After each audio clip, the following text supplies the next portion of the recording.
सुबह 10 बजे से लेकर 11 बजे के बीच में उपस्थित हूं आप सबके सामने। आज जिनकी कुंडली लेकर के आया हूं, मतलब इस सप्ताह मैंने जिनकी कुंडली चुनी है, इनका नाम बताऊंगा। पर उससे पहले बता दूं, आप लोगों को भी अगर आपके जीवन में जो भी समस्याएं बन रही हैं, तो उसमें अगर उसके ज्योतिषीय समाधान या फिर ज्योतिषीय माध्यम से उसको समझने की आवश्यकता अगर महसूस करते हैं ग्रह नक्षत्रों के प्रभाव से, तो निश्चित रूप से अपने कमेंट में, इसी कमेंट में लिख दीजिए और साथ ही साथ जय श्री कृष्ण अवश्य लिखिएगा। एक बात और भी है, मेरा एक दूसरा चैनल है नकुल पाराशर शॉर्ट्स के नाम से, वहां पे मेरे शॉर्ट्स जाते हैं, तो वहां भी आप उसे जरूर सब्सक्राइब कर लीजिए। शुरू करते हैं आज का कार्यक्रम। इस सप्ताह मैंने जिनकी कुंडली चुनी है, इनका नाम गगनदीप सिंह है। गगनदीप सिंह। और ये मुझे लिखे थे, पंडित जी आपको भगवान का सौगंध है, मुझे इस बार मेरी कुंडली जरूर ले लीजिए। मैंने कहा चलिए, भगवान इस तरह से लिखवा रहे हैं तो ले लेते हैं। और ऐसे मैंने कोई दया आपके ऊपर नहीं की है, यह आपका अधिकार है, क्योंकि आप हमेशा ही लिखते हैं और बहुत दिन से आप लिख भी रहे हैं। शुरू करते हैं आज का कार्यक्रम। पर कार्यक्रम शुरू करने से पहले बताऊंगा मनुस्मृति की बात। क्षत्रियों के लिए 5 कर्म विहित किए गए हैं। स्मृति ग्रंथों में भगवान मनु ने क्षत्रिय के लिए 5 कर्म बताए हैं। सबसे पहले प्रजा का पालन, दूसरे नंबर पे अध्ययन, तीसरे नंबर पे यज्ञ आदि क्रियाओं का करना, चौथे नंबर पे दान देना और 5वें नंबर पे वस्तुओं में अनासक्ति। प्रजा का पालन मतलब राजा बनो और प्रजा की सुरक्षा की जिम्मेदारी उठाओ। दूसरे नंबर पे यज्ञ आदि कृत्यों का करवाना, जैसे अगर कहीं भी कोई धार्मिक कृत्य हो रहा हो तो वहां पे सबसे पहले सुरक्षा प्रदान करने की जिम्मेदारी क्षत्रियों की है। तीसरे नंबर पे अध्ययन करने की है और शास्त्र की विद्या, शास्त्र की जो विद्या है उसको समझने की है कि शास्त्र क्या कहता है, उसमें पराक्रम, शौर्य, तेज, प्रताप कैसे बढ़ेगा, इसकी विद्याएं हैं।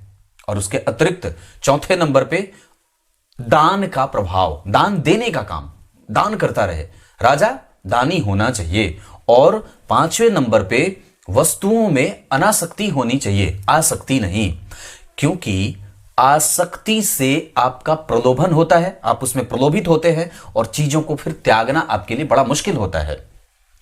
मधुर संगीत जो कान में ऐसे काम की भावनाएं जागृत करे, उसको क्षत्रियों को नहीं सुनना चाहिए।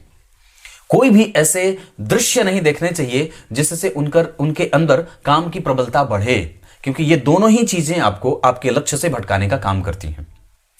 ये दोनों ही चीजें, नृत्य वो देखना जिसमें अंग का प्रदर्शन हो, जिसमें आधे अधूरे कपड़े चिथड़े पहने गए हों, है ना, ये नहीं होना चाहिए। ये क्षत्रियों का प्रधान धर्म होता है कि वो कभी भी नृत्य और संगीत और दृश्य वो ना देखें जिससे उनके क्षत्रिय गुणों का कमजोर या वो लहूलुहान हो जाए, उनका वीर्य बिल्कुल ही बचा हुआ हो, जो राष्ट्र की सेवा और कमजोर लोगों की सुरक्षा की जिम्मेदारी से भरा पूरा हो। ये क्षत्रियों के अंदर शौर्य और बल का प्रभाव ऐसा होना चाहिए। ये अगर है तो क्षत्रिय है, अन्यथा फिर कमजोर है। अपने आप को मजबूत बनाने की आवश्यकता है। और ब्राह्मणों में, तो ब्राह्मणों में मैंने बात कही थी, अध्ययन करना, अध्यापन कराना, दान देना, दान लेना, यजन याजन करना, किसी तरीके से अपने आप को बहुत ज्यादा धनाढ्य नहीं बनाना। आगे भी बताऊंगा कि कैसे आप इसके अतिरिक्त कौन सा काम कर सकते हैं। जैसे अगर आपके अंदर कोई कलात्मक गुण है, जैसे नृत्य है, संगीत है, चित्रकारी है, कुछ क्रिएटिव है आपके पास, आर्ट्स, ऐसी कोई कला है, तो उसको भी विभिन्न वर्णों के लोग जरूर ही अपने जीविकोपार्जन के लिए इस्तेमाल कर सकते हैं। उसके भी शास्त्र में विधान बताए गए हैं, वो भी बात होगी। पर आगे बने रही कार्यक्रम के अंतिम हिस्से तक, कहीं नहीं जाना है। शुरू करते हैं आज का कार्यक्रम। ये मीन लग्न की कुंडली है। लग्नेश जाकर के उच्च के होकर के बैठे हैं। कुंडली अच्छी बनी है, जरा ध्यान से समझिएगा। लग्न पे बुध की दृष्टि, लग्न पे शुक्र की दृष्टि, लग्न पे गुरु की दृष्टि, लग्न पे शनि की दृष्टि पड़ी ना, और लग्न पे मंगल की दृष्टि। मंगल की 1 2 3 4 5 6 7 8, यहां मंगल भी देख ली। इसका मतलब है कि लग्न पे शनि, 2 गुरु, 3 मंगल, 4 बुध, 5 में शुक्र, 5 ग्रहों ने लग्न को देखा है। इसके अतिरिक्त लग्न के अधिपति बलवान है और उसके ऊपर किसी भी पापक ग्रह का कोई प्रभाव नहीं है। केतु देखेंगे भी तो व्यक्ति को धार्मिक और प्रणेता ही बनाएंगे, साथ ही साथ उज्जवल भविष्य की कामना करने वाला माता और पिता की सेवा करने वाला ही बनाएंगे, ये पक्की बात है। लग्न में चंद्रमा मीन राशि का निर्माण कर रहे हैं और मीन लग्न का निर्माण कर रहे हैं, इसके ऊपर से 7.5 का प्रभाव है। बजरंगबली की पूजा और 3 बार हनुमान चालीसा का पाठ, उनके मंदिर का दर्शन आवश्यक होगा। शनि लग्न को देख रहे हैं जो आपकी कुंडली में मारक होंगे। मंगल मारक होने के बावजूद भी मारक नहीं होंगे, क्योंकि ये भाग्य भाव के भी अधिपति होते हैं। प्रधान मारक के रूप में शनि होंगे और सहायक मारक के रूप में बुध होंगे। पापी ग्रह के रूप में इस कुंडली में शुक्र होंगे। पापी और मारक में अंतर है। पापी मतलब ये आपसे मेहनत और आपके जीवन में पापाचार करवाए, लालची बनाए, क्रोधी बनाए, गुस्सैल बनाए, हड़पने वाला बनाए, ऐसा।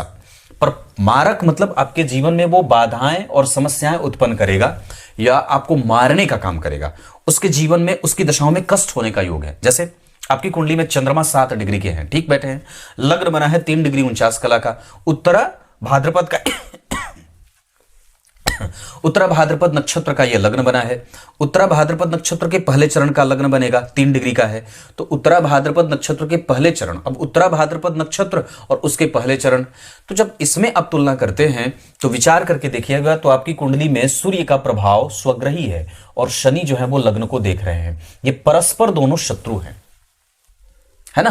उत्तरा भाद्रपद शनि का नक्षत्र और उसके पहले चरण के अधिपति सूर्य हो जाते हैं। लग्न बना है गुरु का, पर गुरु उच्च के हैं, व्यवस्थित हैं, पंचम भाव में अकेले हैं, तो ज्ञान का पक्ष व्यक्ति का अच्छा है।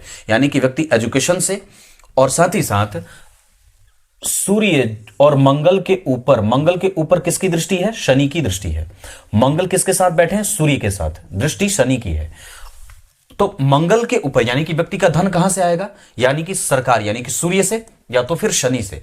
इसका अर्थ है कि व्यक्ति मशीन, जमीन, पेट्रोलियम, वृक्ष आदि से, टिम्बर से, और नहीं तो फिर पढ़ाई वाले क्षेत्र से, एजुकेशन से, वो अपने आप को इतना ट्रेंड कर ले, अपने आप को इतना पढ़ा ले, इतना ज्यादा पढ़ ले, उसकी डिग्री इतनी अच्छी हो जाए, उसका ज्ञान तो वैसे भी बहुत अच्छा है। उच्च के गुरु बैठे हैं पंचम भाव में, ज्ञान के लिए बड़े सर्वोत्तम होते हैं। नवमांश कुंडली में भी पंचम भाव के अधिपति होकर के गुरु जन्म कुंडली में उच्च के शनि के साथ बैठे हैं। ये भाव नवमांश में बहुत अच्छा होगा।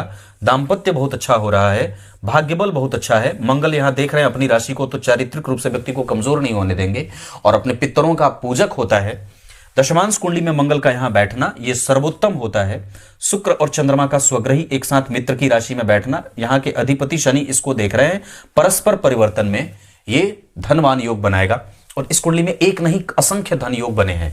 यहां बुध का धन को, लग्न को देखना, शुक्र को देखना, यहां से व्यक्ति की कुंडली में लॉटरी, सट्टा, गड़ा हुआ धन, पितरों से, पूर्वजों से, रिश्तेदारों से, भाइयों से, सबसे धन प्राप्त होता है। अचानक अचानक अचानक अचानक उसे धन की प्राप्ति होती रहती है। और इनकी कुंडली में तो चंद्रमा भी बड़ा अच्छा बना है, शुभग्रह बना है और बलवान भी है। मैं पंचांग भी अगर देखूंगा तो आपकी कुंडली में दक्षिणायन श्रावण माह, तो व्यक्ति सुंदर है और बहुत ही देखने में विलक्षण है। शरद ऋतु में जन्मा है तो थोड़ा आलसी होगा। रविवार को जन्मा है तो पिताधिको, अति चतुर, तेजस्वी, समरप्रिय, पीत वर्ण का है, गोराई है और पतली कमर का है, चौड़ी छाती है, दिव्य भुजाएं, वक्षस्थल बड़ी गहरी हैं। तो ये सब बहुत अच्छा होता है। कृष्ण पक्ष के तृतीय तिथि के चंद्रमा बड़े अच्छे और अद्भुत होते हैं, शुभ ग्रह माने जाते हैं, लग्न में बैठे हैं और 7.5 भी दिखा रहे हैं। पर इस कुंडली के लिए शनि अच्छे नहीं होते, लग्न पे चंद्रमा का प्रभाव रहेगा, पर शुक्र बुध पापक ग्रहों के प्रभाव से शुभ ग्रहों का प्रभाव ज्यादा है। पापक ग्रह किसने? शनि ने देखा और केतु ने, 2 पापक ग्रह देखे। पर शुभ ग्रह और मंगल भी देखना तो 3 पापक ग्रह। पर शुभ ग्रह में शुक्र, बुध और गुरु 2 और 3, मतलब 3 शुभ ग्रह और 3 पापक ग्रह, शनि, मंगल और केतु। पर यहां पे गुरु ने केतु को देखा है और केतु के साथ साथ गुरु का भी प्रभाव है। इस वजह से केतु पापग्रह नहीं होते, वो शुभग्रह होते हैं। और साथ ही साथ बुध और शुक्र 2 शुभग्रह परम बढ़िया। और मंगल इस कुंडली के लिए कौन है? तो मंगल इस कुंडली के लिए होते हैं अच्छे भाव के अधिपति हैं, भाग्य भाव के अधिपति हैं। मित्र की राशि में बैठे हैं, शनि से दृष्ट है, इस वजह से कभी कभी अवरोध उत्पन्न अवश्य करेंगे, व्यक्ति से मेहनत खूब करवाएंगे। पर व्यक्ति की कुंडली में सरकारी नौकरी का प्रबल योग लगा है। पहले व्यक्ति को सरकारी नौकरी करनी चाहिए। अपने पूर्वजों के जो भी कृत्य उनके पूर्वज करते आए हैं, या तो फिर वो भी व्यक्ति संभाल सकता है, जो पुश्तैनी है वो भी व्यक्ति कर सकता है। वैसे इनके साथ इनके पति, इनके पिता, इनके पुत्र, इनका दाम्पत्य, इनका जो प्रेम है वो सब इनको मिलता रहेगा, इसमें भी कोई गड़बड़ी नहीं है। इनकी कुंडली में जब आप और भी आगे बढ़ेंगे तो एक बड़ी अद्भुत बात है, ये व्यक्ति गुरु से प्रभावित है और गुरु उच्च के, लग्नेश उच्च के, बली और मजबूत। लग्न पे किसी पाप ग्रह का कोई प्रभाव नहीं, मतलब लग्नेश के ऊपर आप जब देखेंगे तो शनि मंगल बैठे हैं, ये एक गहरी बात है और ये इस कुंडली में एक समस्या दे सकता है जो व्यक्ति के आरंभिक उत्थान को गड़बड़ी में डालेगा, क्योंकि लग्नेश उच्च के तो है, लग्न पे शनि मंगल का प्रभाव है, केतु का प्रभाव है, तो 3 पापग्रह ने देखा और उसके अतिरिक्त शुक्र बुध और गुरु ने भी देखा है। पर लग्नेश लग्न को अगर देखे तो यो यो भावो स्वामी दृष्टो युतोबा, लग्न का अधिपति अगर लग्न को देख रहा है तो लग्न पे पड़ने वाले तमाम प्रकार के विषम और विकट परिस्थितियों का वो दमन करेगा और अपने आप को और भी मजबूती से रखेगा। पर यहां चूंकि शनि मंगल का प्रभाव जातक के पंचम भाव को प्रभावित करेगा, इस वजह से कई बार संतति में दिक्कत हो सकती है, कई बार रिकॉग्निशन देर से मिल सकती है। मेहनत का भाव व्यक्ति की कुंडली में सूर्य मंगल करवाएंगे, इसमें कोई गड़बड़ी नहीं है और आवश्यकता अनुसार चीजें व्यक्ति को मिलती जाएंगी, पर उसको अपने ऊपर काम करने की आवश्यकता है। विष्णु सहस्त्रनाम का पाठ, हनुमान चालीसा का पाठ, सूर्य को अर्घ, भगवान सूर्य के 12 नामों से अर्घ और कम से कम ओम आदित्याय नमः का जप, ये सब बहुत आवश्यक होगा। इस कुंडली के लिए भगवान शिव के मंदिर का जाना, उनका दर्शन करना, सफेद पुष्प और शहद अर्पित करना, ये सब आपको बहुत ही ज्यादा प्रसिद्धि प्राप्त कराने में लाभान्वित करेंगे और ऐश्वर्य से संपन्न बनाएंगे। वैसे इस कुंडली में शनि और इस भाव के अधिपति बुध स्वग्रही, ये 4 घर आगे शुक्र के साथ, पर अष्टमेश के साथ भी बैठे हैं इस कुंडली में, तो थोड़े थोड़े माता के स्वास्थ्य को कमजोर भी करने वाले बनेंगे, क्योंकि माता के स्वास्थ्य पे मंगल का भी प्रभाव है और शनि का भी प्रभाव है और केतु भी देख रहे हैं। व्यक्ति विलक्षण है, गुरु और चंद्रमा एक दूसरे से नवम पंचम बैठे हैं, ये बहुत ज्यादा धनवान और श्रेष्ठ योग लगाता है। नवमांश कुंडली में भी गुरु चंद्रमा का प्रभाव जो है वो ठीक देख रहा हूं, स्वतंत्रतया चंद्रमा का यहां बैठना, गुरु का तुला राशि में उच्च के शनि के साथ बैठना, इस कुंडली में मारक ग्रह जो है वो नवमांश कुंडली में उच्च का हो रहा है और सप्तम भाव के अधिपति यहां पे बैठे हैं स्वग्रही, गुरु बढ़िया, चंद्रमा बढ़िया बैठ रहे हैं, मंगल स्वग्रही, एक ग्रह यहां, एक ग्रह यहां, एक ग्रह यहां, 3-4 ग्रह लग्न कुंडली में अच्छे बने हैं। यहां भी मैं देख रहा हूं तो कम से कम मंगल चतुर्थ भाव को, शुक्र यहां, शनि यहां, सूर्य का प्रभाव, ये सब कुछ अच्छी चीजें दिखाई दे रही हैं। दशमांश कुंडली में गुरु और बुध का एक साथ आना व्यक्ति को शिक्षकीय योगों से युक्त कर रहा है, श्रेष्ठ और संभ्रांत बना रहा है और साथ ही साथ व्यक्ति को व्यवसायी भी बना रहा है। सूर्य का प्रभाव आपको कंफ्यूज न करे, इस वजह से अपने आत्मबल को और भी ज्यादा मजबूत करिए, पिता के साथ संबंधों को बेहतर करिए। चंद्रमा आपकी कुंडली में उत्तरा भाद्रपद के बैठे हैं, विलंब थोड़ा हो सकता है, 12वें भाव के अधिपति ने चंद्रमा को देखा है तो मन को अव्यवस्थित करने का, माता से स्वास्थ्य से संबंधित समस्याएं देने का और उसके अतिरिक्त व्यक्ति के संतान को भी थोड़ी बहुत रोगी या संतति से थोड़ी बहुत वैचारिक मतभेद की स्थिति को भी एक वक्त पे लेके आएगा शनि, चंद्रमा, राहु, केतु, मंगल की दशाओं में। इसके अतिरिक्त आपकी कुंडली में मंगल अनुभवी और साथ ही साथ आपको धार्मिक भी बनाएंगे। अगर हो सके तो किसी को भी धर्म करने के बाद बताने की आवश्यकता नहीं है। बुध आपकी कुंडली में जिस स्थिति में बैठे हैं उसके आधार पर उनके पास आत्मबल है, उनके पास सुरक्षा का भाव है, वो आपको तार्किक बनाएंगे, समझदार बनाएंगे, अनुभवी बनाएंगे, गुणी बनाएंगे और भगवान नारायण का भक्त बनाएंगे और पूजक भी बनाएंगे। साथ ही साथ व्यक्ति छलिया भी होता है और अपनी अवस्था को बहुत ही अच्छे तरीके से समझने वाला है, मुझे कब कौन सा काम करना है। थोड़ा दुखी भी है और थोड़ा निर्वैरी भी है, पर चालाक भी है और अपनी स्थितियों को लेकर के जागरूक है। मतलब आपको पता है कि आपको कब क्रोध करना है और कब गुस्सा नहीं करना है। जहां पे जिस अवस्था की आवश्यकता है वही अवस्था दिखाने की आवश्यकता होगी। वैसे आपकी कुंडली में शनि और सूर्य की दशा थोड़ी बहुत कमजोर जा सकती हैं भगवान, इस वजह से उस समय नेत्र, हड्डी, पेट और कंधों और खिंचाव की समस्या ना हो, इसका ध्यान रखिएगा। बुध के बाद आपकी कुंडली में गुरु बहुत अच्छे बैठे हैं, अवस्थागत और डिग्री के हिसाब से 11 डिग्री के बैठे हैं, पापकर्त्री में हैं, इस वजह से कभी कभी सामान्यतया छोटी मोटी परेशानियां भी एजुकेशन में आएंगी। संतति के साथ मतभेद ना हो, इसका ध्यान रखिएगा। संतान उत्पन्न होने में दिक्कत ना हो, एक तरीके की संतति ना हो, या तो खाली पुत्र हो या तो खाली पुत्री हो, ऐसा ना हो, क्योंकि बैलेंस बनना आवश्यक होता है।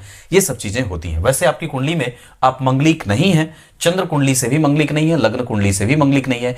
इस कुंडली में 35वें वर्ष की जो अवस्था होती है वो बहुत ही निर्णायक और बहुत ज्यादा कई बार, हालांकि इस कुंडली में आयु वगैरह की कोई कमजोरी नहीं है, शनि देख रहे हैं, शुक्र देख रहे हैं, तो आयु है बहुत अच्छी है, पर 35वें वर्ष में एक दुर्घटना का योग भी बना है, इससे भी सावधान रहने की आवश्यकता होगी।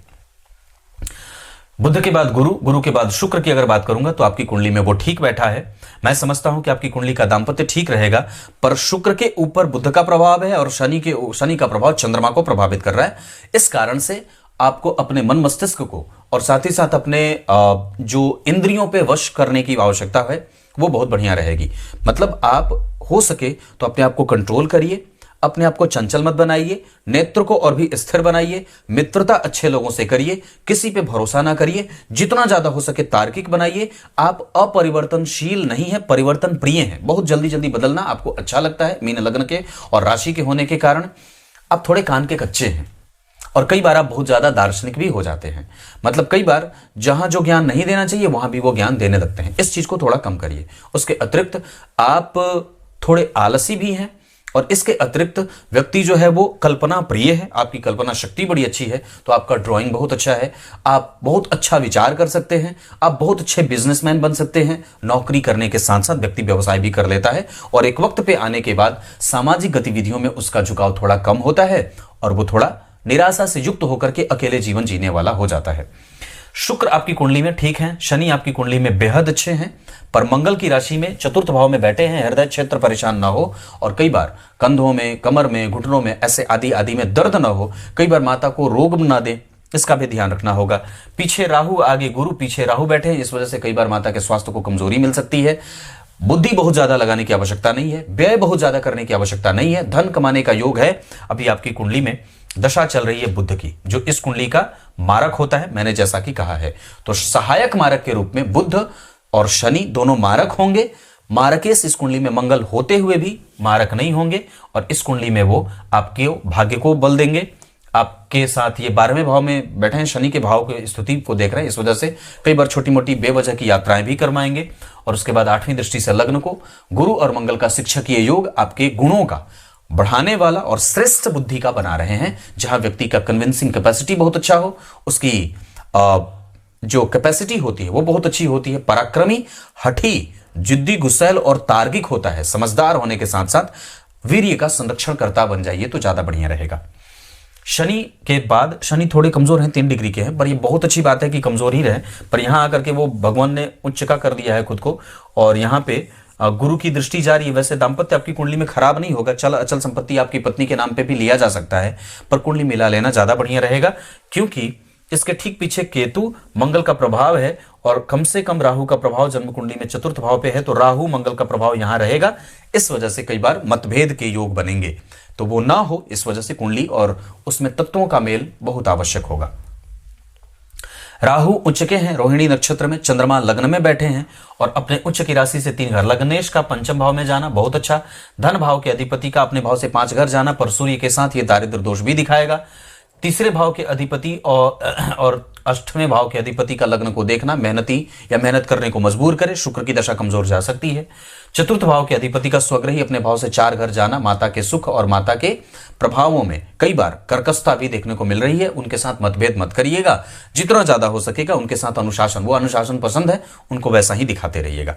पंचम भाव आपकी कुंडली में ठीक बना है, ज्ञान से ओतप्रोत है, एजुकेशन और व्यक्ति धार्मिक है, तार्किक है और सबसे अच्छी बात है कि वो नमक हलाली मतलब उसके अंदर है नमक का शरीयत देने वाला या फिर कृतज्ञता का भाव, इसको ऐसे कह सकते हैं कि कृतज्ञ है वो।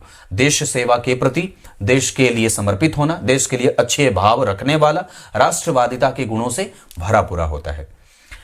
6वें भाव की स्तुति आपको साहसी, दुर्बोध और मजबूती से अपनी बात रखने वाला, नौकरी पेशा करने वाला, अपने पूर्वजों के कृत्यों को करने वाला और उनके ही व्यवसाय को संभालने वाला भी बना देते हैं। 6वां भाव ठीक बना, 7वां भाव के बाद 8वां भाव भी ठीक बना है। लगभग आपको ये बहुत ज्यादा शुक्र की दशा में धन दे सकता है। अचानक धन प्राप्ति का योग, शेयर सट्टेबाजी, लॉटरी आदि से धन का योग बना देता है। शनि का प्रभाव यहां है, ये बात अच्छी होगी। पिता को मैं मजबूत देख रहा हूं और पिता बहुत ही श्रेष्ठ होंगे और उनकी स्थिति बहुत ज्यादा निर्मल है, बहुत अच्छी है। 9वां भाव ठीक बना है पर वो प्रतियोगिता में है, इस वजह से आपका अधिकार तो कोई छीन नहीं सकता है। पैतृक संपत्ति को लेकर के आपकी कुंडली में विवाद नहीं ही देख रहा हूं, तो ऐसे कोई योग नहीं है। 10वां भाव आपकी कुंडली में ठीक बना, 11वां महाभाग्यशाली योग, पर 12वें भाव से कई बार माता के स्वास्थ्य और घर में थोड़े बहुत कलह और घर से दूरी का योग बनाता है। आपकी कुंडली में अगर बाहर जाना होगा तो उत्तर पूर्व दिशा बहुत अच्छी रहेगी, इसके अतिरिक्त उत्तर पूर्व दिशा भी बहुत अच्छी रहेगी। आपकी कुंडली में अगर विवाह करना हो तो कन्या राशि, मीन राशि और उसके बाद कर्क राशि। मित्रता करना हो तो कर्क और वृश्चिक वाले बहुत अच्छे रहेंगे। बच के रहिएगा मेष, कुंभ, सिंह और तुला के साथ धनु वालों से। इसके अतिरिक्त आपकी कुंडली में नक्षत्र बहुत बढ़िया रहे, पुष्य, मृगशीरा, रोहिणी, उत्तरा भाद्रपद, उत्तराषाढ़ा, हस्त, विशाखा, स्वाति, ये सब नक्षत्र आपकी कुंडली में अच्छे रहेंगे। दिन इस कुंडली के लिए गुरुवार का बहुत अच्छा रहेगा। अंक इस कुंडली के लिए 3 बहुत अच्छा रहे। अब क्या बताऊं, नवमांश कुंडली में लग्न में शुक्र का बैठना और लग्नेश का पंचम भाव में जाना, यहां पे लग्नेश का लग्न को देखना बुध के साथ बहुत अच्छी बात है। मंगल की दशा आपकी कुंडली में कर्म क्षेत्र के लिए खराब नहीं रहेगी। मंगल की दशा आपके लिए यहां पे मारक नहीं है, यहां भी मंगल की दशा आपकी कुंडली के लिए अच्छी रहेगी। हनुमान जी की पूजा खूब करिए, बजरंग बली के मंदिर का दर्शन कभी भी मत करिएगा। गीता जी का पाठ आवश्यक रूप से प्रत्येक रात्रि को 1 अध्याय अवश्य पढ़ा करिए। और जो करना चाहते हैं आप एजुकेशन के क्षेत्र में जा सकते हैं। दूसरे नंबर पे आप अपने पूर्वजों के कृत्य को उठा सकते हैं। तीसरे नंबर पे आप खुद का व्यवसाय कुछ भी कर सकते हैं। मैंने जैसे फल के बारे में कहा, मसालों से संबंधित कहा है। और उसके अतिरिक्त अभी तो आपकी कुंडली में 2000 आगे तक अगर बात कहूंगा तो बहुत अच्छे योग चल रहे हैं। बुध की दशा खराब नहीं है।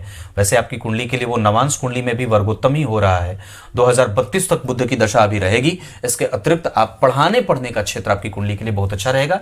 द्वितीय भाव अगर यहां नहीं बैठा होता तो मैं ये कह सकता था कि आप और भी ज्यादा धन कमाने के तो योग हैं, पर वैसे आपकी कुंडली में ऋण में जाने के भी योग बने हैं, पर ऋण से मुक्ति का भी योग बना है। किसी से भी लड़ाई करेंगे तो आप हारेंगे नहीं। गुरु का प्रभाव और मंगल का प्रभाव है आपकी कुंडली में। बुध और शुक्र का प्रभाव है। बड़े मैनेजमेंट कंपनी में नौकरी के भी योग हैं और व्यक्ति फाइनेंशियली हमेशा ही स्ट्रांग रहता है। गुरु और मंगल का प्रभाव आपके अंदर शिक्षकीय गुणों का प्रादुर्भाव और उससे युक्त होने वाला भी बना रहा है। दारिद्र दोष मंगल के कारण, शनि भाग्यशाली योग, भाग्य कमजोर हो रहा है मंगल के 6वें भाव में बैठने के कारण, पर अपने कारक क्षेत्र में बैठा, इस वजह से आपको वो साहसी और कम से कम अपने अधिकारों के प्रति सजग रहने वाला तो अवश्य ही बना देगा। कुछ भी काम करना होगा, मंगल, गुरु और चंद्रमा की दशा बहुत अच्छी रहेगी। धन संपत्ति अगर खरीदना हो तो मंगल, बुध और शनि की दशा बहुत अच्छी रहेगी। विवाह कभी भी करना हो तो गुरु, शुक्र, चंद्रमा और मंगल की दशा बहुत अच्छी रहेगी। यात्रा करनी हो विदेश में तो राहु, शनि, शुक्र और सूर्य की दशा बहुत अच्छी रहेगी। इसके अतिरिक्त मंगल का अंतर भी ठीक रहेगा। इतने सारे काम, तब तक इजाजत दीजिए। कल एक बार फिर से उपस्थित होंगे आप सबके सामने। तब तक के लिए बहुत बहुत नमस्कार।